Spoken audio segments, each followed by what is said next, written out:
मैं यहीं से ही भारत वर्ष के ओबीसी, एससी, एसटी 1 करोड़ नौकरियां दूंगा आपको यहीं से ही, 1 करोड़ व्यवसाय दूंगा आपको यहीं से ही। हम ब्राह्मण किस चीज को बोलते हैं? इसमें ज्ञान होता है, उसी को ब्राह्मण बोलते हैं। दोस्तों, आप पे ज्ञान होगा, आप भी ये काम करने लगोगे कि हमारी 3 पीढ़ियां, 3 नहीं वर्षों से, जाने कितनी पीढ़ियां हमारी मर गई, खप गई, हजारों सालों से सेवा करते करते करते।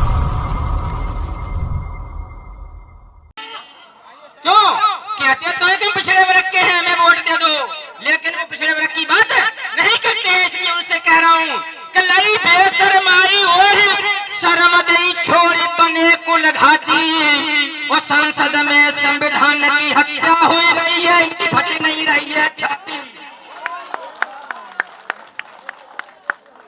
बात कई लोगों की होती है, कहते हैं कि जिंदा कौमें कभी झूठ की जय जयकार नहीं करती, और किसी भी डर के आगे सच को झूठ नहीं कहती।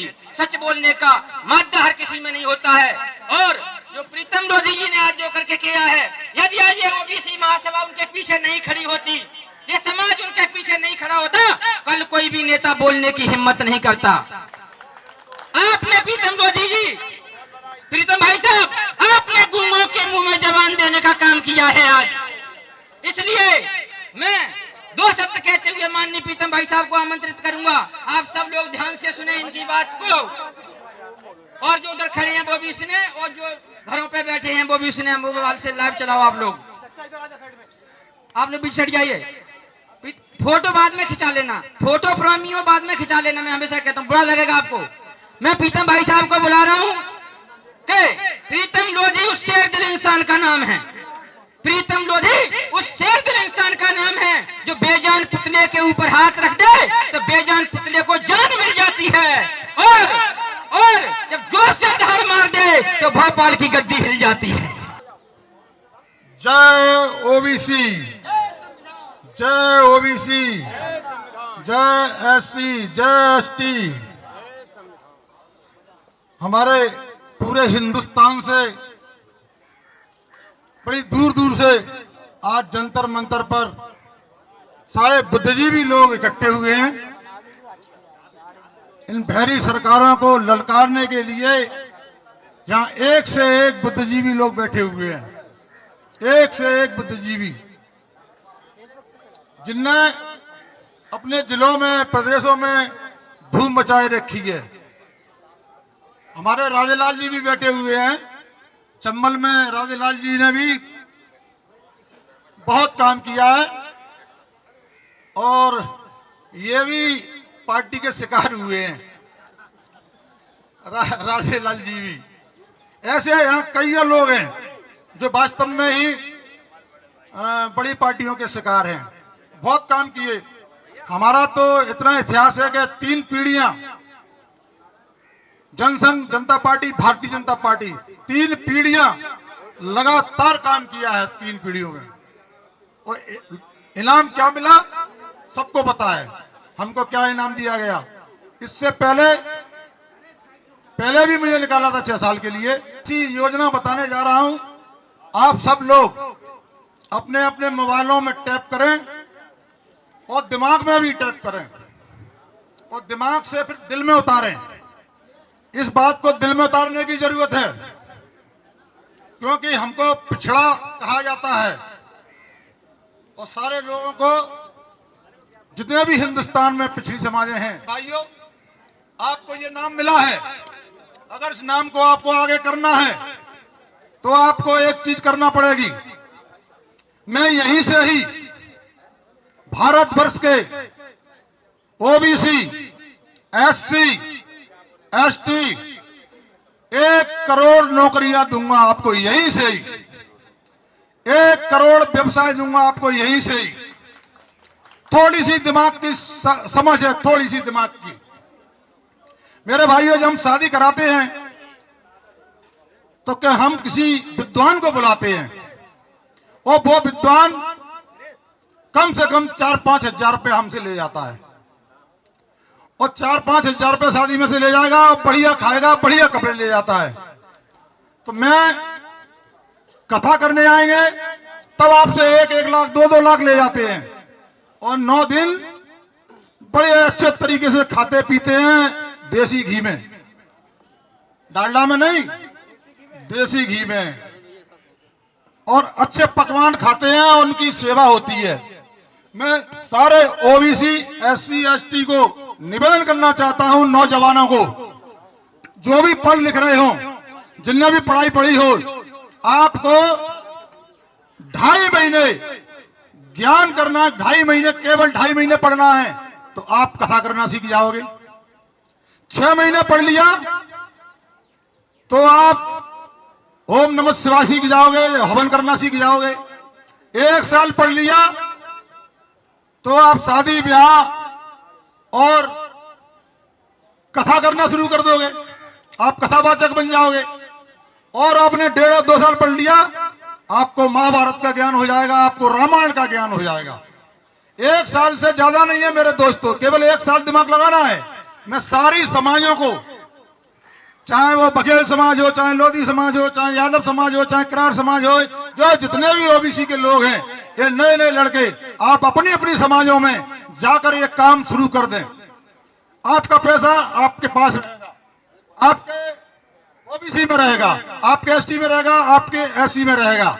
मेरे भाइयों, ये काम हर गांव में आप एक लड़के को दीजिए। मैं तो आगे चल के इतना कहना चाहता हूं कि ओबीसी की सरकार बनी तो ज्ञानपीठ की जो केंद्र खोले जाते हैं पढ़ाई के, उसमें एक सब्जेक्ट पढ़ाई का, ये ज्ञान का, महाभारत सीखने का, रामायण सीखने का या कथा सीखने का, यह भी होना चाहिए मेरे भाइयों। हम ब्राह्मण किस चीज को बोलते हैं? जिसमें ज्ञान होता है, उसी को ब्राह्मण बोलते हैं दोस्तों। तो आप पे ज्ञान होगा तो आप भी ये काम करने लगोगे। तो पूरे हिंदुस्तान में अगर गांव में से 2-2 लोग, 1-1 लोग कर लिए आपने, तो पूरे हिंदुस्तान में कितने लोगों को रोजगार मिल जाएगा मेरे भाइयों? कोई बता सकता है? करोड़ों लोगों को रोजगार मिल जाएगा, और बढ़िया खाने मिलेगा, बढ़िया घूमने मिलेगा, बढ़िया कपड़े मिलेंगे, बढ़िया सेवाएं मिलेंगी। इससे अच्छी नौकरी कोई है? इससे अच्छा व्यापार और इससे अच्छी नौकरी कोई नहीं है मेरे भाइयों। इसलिए इस पर विशेष ध्यान दें। हमारे जितने भी ओबीसी के लोग हैं, जितने एससी के लोग हैं, एसटी के लोग हैं, इस बात पर गौर करें और नौजवानों को प्रेरित करें कि वो अपना काम स्वयं अपनी अपनी समाजों में दायित्व लें और इस काम को शुरू कर दें मेरे भाइयों। इसीलिए मैं आप लोगों से कहना चाहता हूं कि जैसे ही मुझे पार्टी से निष्कासित किया, सबसे पहले मैं बाबा साहब के चरणों में गया। हमारे देश के एक संविधान है, वो वास्तव में ही हम इंसान नहीं कह सकते, उनको देवता कह सकते हैं। वास्तव में ही देवताओं जैसे काम किए हैं, और हम उस देवताओं के कामों को हम और आप मिलकर इसको फॉलो करेंगे दोस्तों। मैंने जब चरणों में जाके नमन किया, सर रखा, तो मुझे ऐसा महसूस हुआ कि बाबा साहब ने मुझे आशीर्वाद दिया। ऐसा लगा मुझे कि बाबा साहब ने मुझे आशीर्वाद दिया, कहा जाओ पूरे देश में जाइए और पूरे देश में इस बात की अलग जगाइए। तो मेरे भाइयों, उसी दिन से मैं निकल पड़ा। अब आपको जहां जहां पूरे देश में जगह मिलेगी मैं वहां जाऊंगा और ओबीसी एससी और एसटी को मैं जगाने का काम करूंगा, इनको हक दिलाने का काम करेंगे। आज यहाँ पूरे देश के लोग आए हैं, इन देश के लोगों ने आज जनगणना पे भी ध्यान केंद्रित किया है, और इन लोगों ने सब सारे लोग मिलकर हम आरक्षण की भी मांग करेंगे। अगर हम सारे लोग मिलकर आरक्षण की मांग कर लेंगे मेरे भाइयों, 60% हम लोग हैं ओबीसी एससी एसटी, 60% में सरकारें बन जाती है मेरे भाइयों। मैं कह रहा हूं, आपने जिस दिन अपने मन की ठान ली, काम में जुट गए, तो मैं आपको सही कह रहा हूं कि जितने लोग गद्दियों पर बैठे हैं, आपको मेंबर नहीं बन पाएंगे, वो कोई मेंबर बन जाए पूरे देश में दोस्तों, अगर मन में ठान लिया आपने। हम और हमारे राजेलाल जी, हमने देखा है चंबल संभाग में ओबीसी एससी एसटी को मंच नहीं मिलते। कभी मंचों में देखना आप, वो लोग बैठे मिलेंगे, कभी नजर डालना मंचों पे। मैं और राजेलाल जी हम तो जबरदस्ती घुसते थे, तब तो चिढ़ने लगते थे लोग हमसे कि जे कहां से आ गए ओबीसी के मंच पे। मेरे भाइयों, इसीलिए अपना खुद का मंच बनाएं, खुद की बात रखें और खुद का राज्य करें और खुद की कानून बनाएं और खुद के सरकारें चलाएं मेरे भाइयों। मैं आपसे पूछना चाहता हूं, अगर 7% लोग एकत्रित हो गए तो देश में सरकार किसकी बनेगी? विधायक किसके बनेंगे? सांसद किसके बनेंगे? सारे पद आप लोगों के हाथ में होंगे दोस्तों। वो दिन दूर नहीं होगा कि ये पिछड़ा कहना लोग छोड़ देंगे दोस्तों। इसीलिए मैं सब लोगों से कहना चाहता हूं कि हमारी 3 पीढ़ियां, 3 नहीं वर्षों से, जाने कितनी पीढ़ियां हमारी मर गई, खप गई, हजारों सालों से सेवा करते करते करते करते। बताओ, करते नहीं थे सेवा? क्या मिला तुम लोगों को? एक बार एसटी, एससी और ओबीसी, आप इनके चरण पकड़ के इनकी सेवा करके देख लेना और आपको 1 साल में ही इसका फल मिल जाएगा दोस्तों। 1 साल में, 1 साल से ज्यादा नहीं होगी। 1 साल आप सेवा करके देखिए।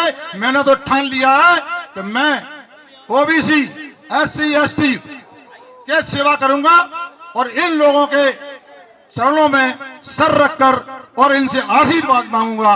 और मैं आपको देता हूं, अगर आशीर्वाद मुझे मिल गया तो आपको बता देंगे कि देश में वास्तव में ही कैसा कानून होता है, सरकार कैसे चलाई जाती है और कैसे सरकारें बनती हैं दोस्तों।